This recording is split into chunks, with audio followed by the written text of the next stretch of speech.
Welcome back, and last time what we are doing is we are looking at the Kelvin Voigt body and the response of the Kelvin Voigt body to an applied stress, and we used very similar methods to what we had originally done for Maxwell's body, and we derived the constitutive equation that this particular system suggests, right. And we ended up with an equation that is linear ODE once again in the stress and the strain, and you have the stress here as expressed as a function of the strain plus the strain rate multiplied by suitable factors. So, now just like we had done for the case of the Maxwell system, we are going to look at jump conditions, right. So, let us look at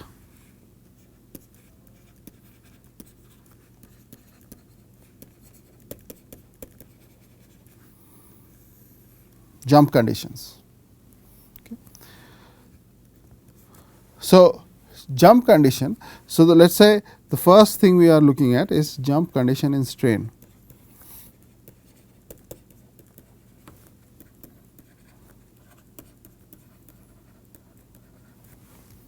Okay.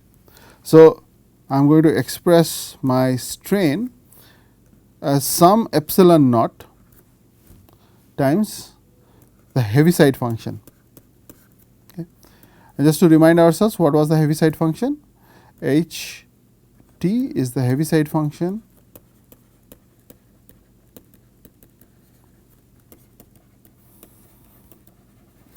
and H t is basically given as 0 when t is less than 0, equal to 1 for t greater than 0.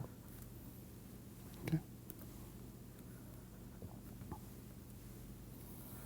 So, this is our Heaviside function. So, if you have a jump in strain, let us say, and you want to find out the effect of that on stress, then what we can do is we can straight away insert this functional form right here. But before we do that, there is one more thing that we have to know. We have a derivative in stress, derivative in strain, right. So, what happens if you take the derivative of this function? So, we know that the derivative of the Heaviside function is the Dirac delta function. This is the Dirac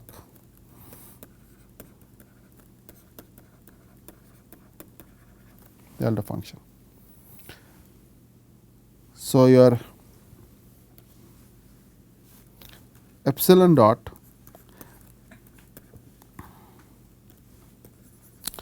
so if you are taking the derivative of this quantity, the previous functional form, then you will have epsilon delta t.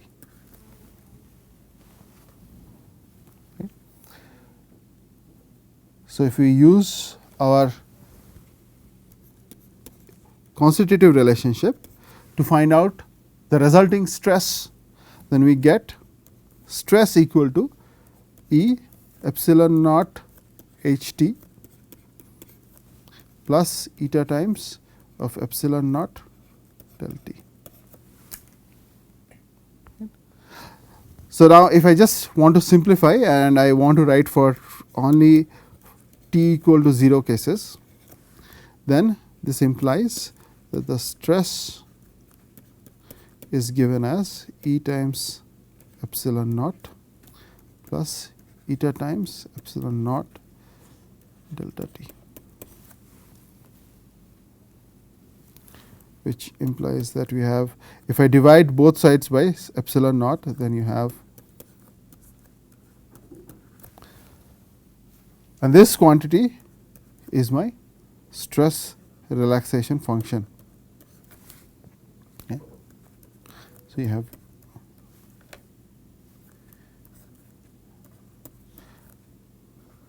So,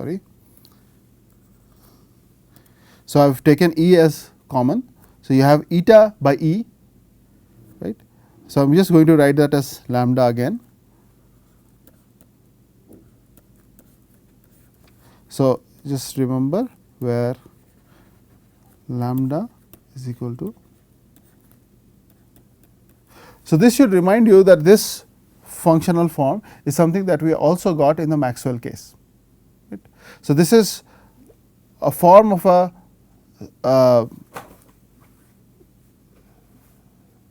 this is a response time of the system that is the same in both the cases. Okay. So, we have this functional form, but what does this mean? So, if we had to plot our results, so let us say you have here you have epsilon versus time, you have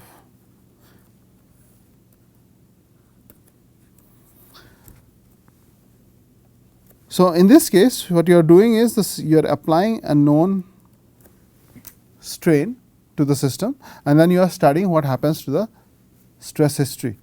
So, what will happen is because of the delta function there will be a very sharp jump here which will be the form for delta function which goes towards infinity, and then immediately at any other value of t this will come down to a constant value. Right. So, we can see that the stress relaxation function is not really very realistic in this case. You have a very sudden jump and then it comes back and then it stays constant. It does not decrease to 0, which tells you that this system almost behaves like a, or not almost, it behaves like a solid at times greater than t 0, right. So, this is sort of a viscoelastic solid response.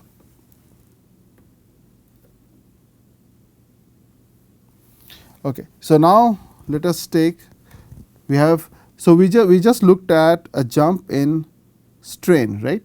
So, what we want to do now is to look at a jump in stress.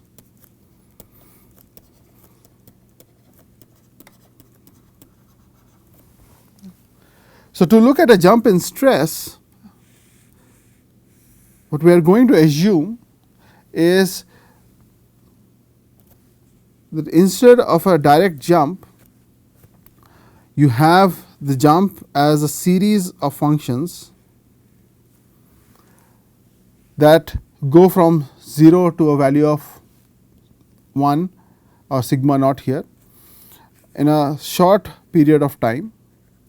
This is minus delta, this is plus delta, and the biggest deviation occurs between plus and minus delta, right. And that you have a series of such functions such that you are basically going to take the limit of delta tending to 0. So, to do that, what we are going to use is we are going to use the previous this constitutive equation and then we are going to integrate over this small time scale of plus minus delta, right. So, let us do that. So, we are integrating both sides.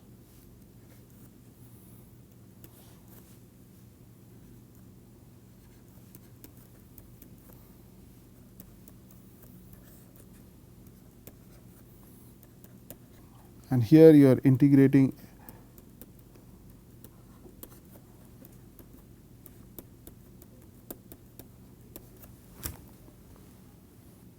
if the strain, so if the stress is bounded,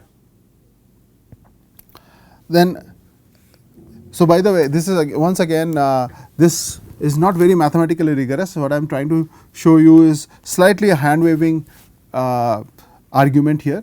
A more detailed course will go through the mathematical rigor that is required to get to this, but the idea is sort of similar, that you consider a set of approximating functions that rise from 0 to a value and you take them that they differ from the required functional form in a very short time interval minus and plus delta. And in this particular case what you have is you have some bounded number multiplied by delta, right, 2 delta here, similarly here, and as you take the limit of delta tending to 0, both these two terms will end up going to 0. and here you will be left with epsilon 0. So, this is going to give you the jump in the strain. So, epsilon 0 plus, and because these are 0, you will end up with a 0.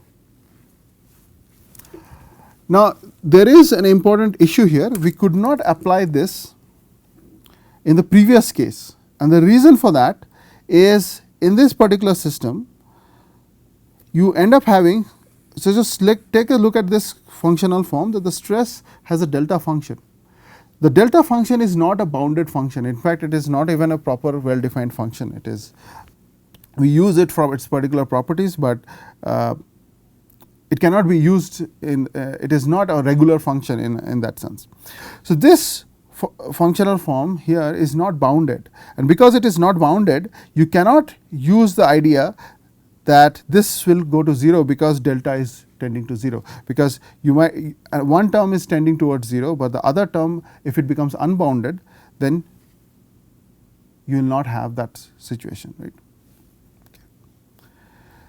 So, that is why we had to use two different arguments for the system here to get our jump conditions. So, now let us take a look at, so now that we have the jump conditions with us, let us take a look at the creep response. Creep response for a Kelvin Meyer Voigt body.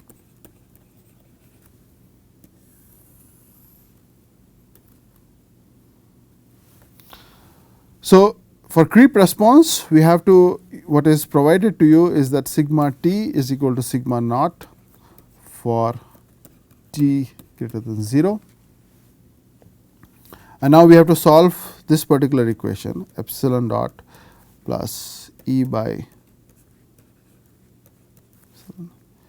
is equal to 1 minus eta naught sigma naught. So, this is your governing ODE for t equal to greater than 0. Okay. So, this value is constant here. So, again we have to apply the method of integrating factors. So, again apply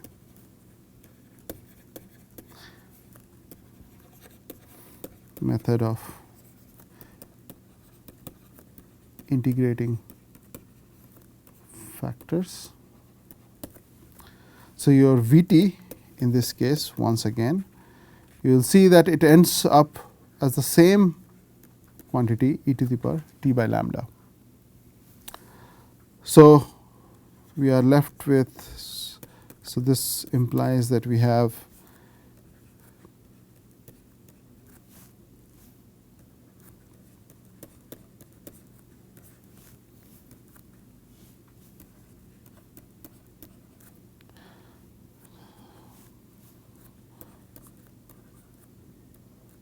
sigma naught, right. Now, we will integrate both sides from 0 plus to t. Okay. So, you have e to the power t by lambda, I will just use some other variable because you already have e to the power s by lambda into epsilon s. This we have to consider between 0 plus to some time t, and on this other side we are just going to integrate this particular form. So, you have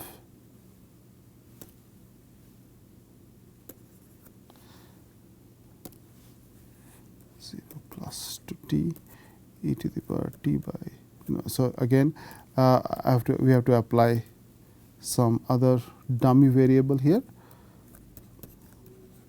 into sigma naught ds.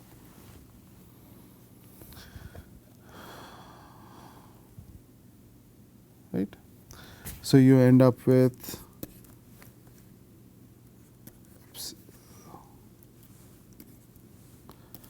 so you will end up with an exponential into t to the power t by lambda epsilon t, and epsilon 0 plus is 0 that we just did. So, this is the entire left hand side, and on the right hand side you will have So,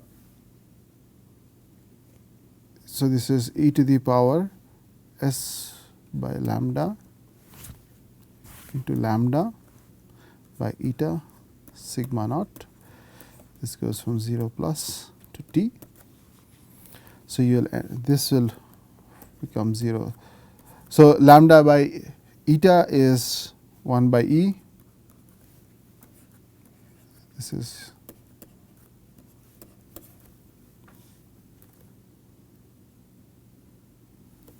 yes.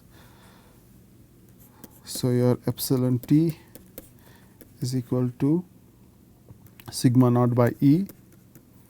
This is 1 minus, I am taking the exponential onto the right hand side. Right. So, now my final objective is to find the creep function. So, what I do is I take this sigma naught onto this other side. So, my epsilon t by sigma naught, which gives me the creep function, is equal to 1 by e 1 minus e to the power minus t by lambda. So, this is now your creep function for the Kelvin Voigt body. Let us plot this, so that we get a feel of what this response really looks like.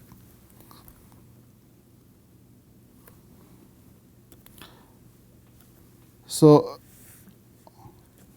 you are applying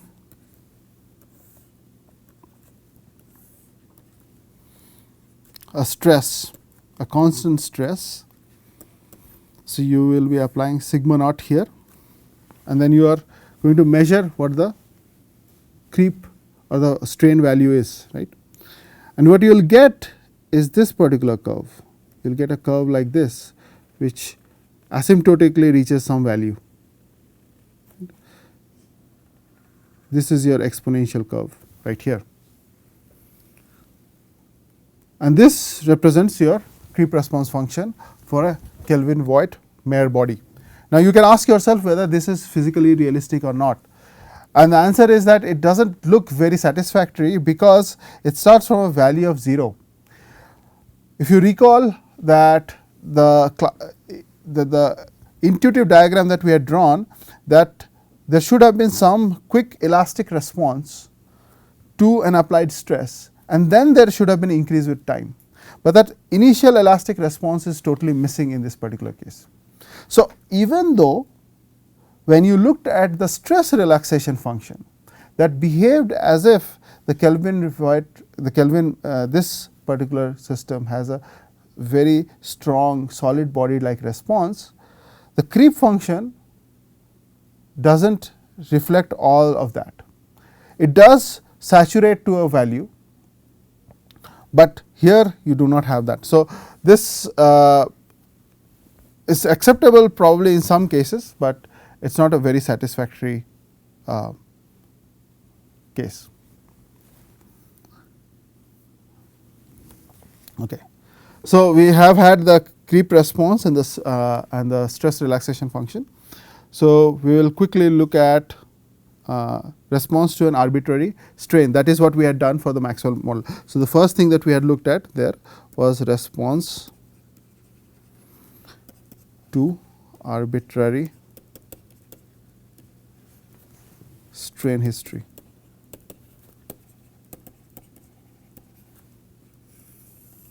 So, basically you have provided a strain history of epsilon s is provided to you for all values of time leading up to t, and the question is what is sigma t.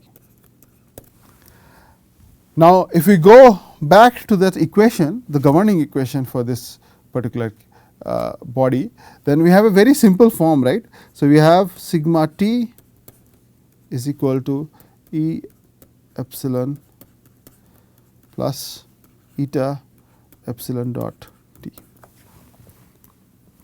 So, given a arbitrary strain history, all you need to do to find out the current stress value of stress is you simply have to compute this So, you can just directly find it. So, if you are given this particular functional form, then all you need to get this result is to just plug it in here and compute it directly.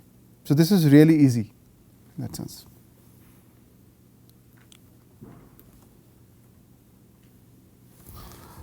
So, now let us look at the other case, which is, so this becomes more or less very simple. So, the response to arbitrary stress history.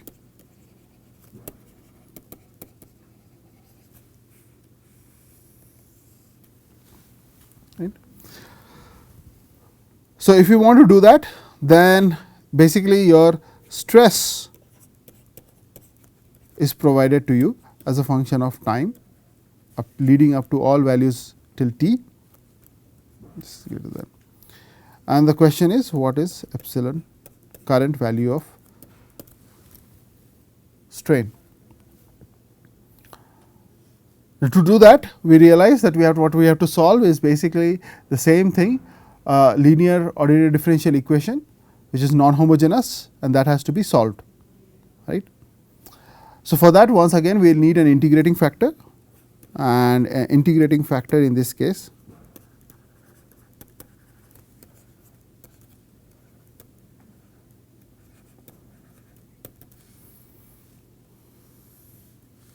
and an appropriate integration factor you will see again is the same form t by lambda. Okay. So, in this particular case, what you will get is, if you apply this integrating factor, and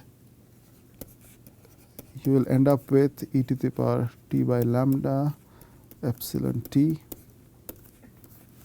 equal to e to the power t by lambda sigma into 1 by eta, which is, so now we have to integrate both sides from 0 plus to t, and you have the exponential t by lambda. So, I am just going to use a different variable here for a second. So, say the exponential s by lambda into epsilon s, this has to be found out from 0 to t, then you have on this side you have by eta 0 plus to t e to the power t by lambda, you have sigma as a function of s. So, we are just going to use the dummy variable s for time.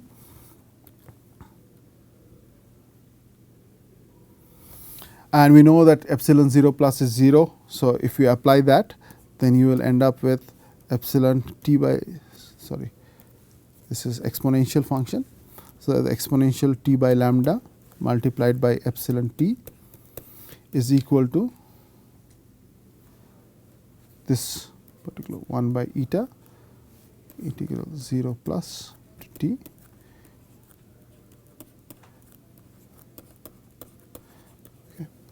Now, I am going to not complete this, and I am going to sort of leave this for you as a homework problem. So, you have to integrate this by parts. So, once again you see that you have the functional form sigma s, whereas what you would want is a sigma dot. So, what you can do is integrate by parts.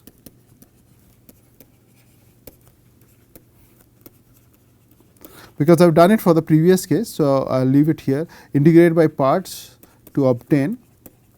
And what you will find is, to a surprise, that the strain is still given by the same functional form that we had gotten for the Maxwell model.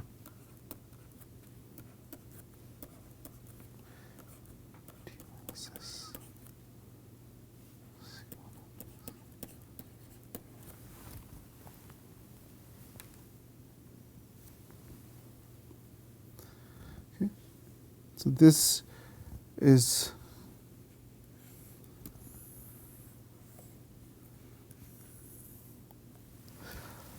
and this is rather interesting,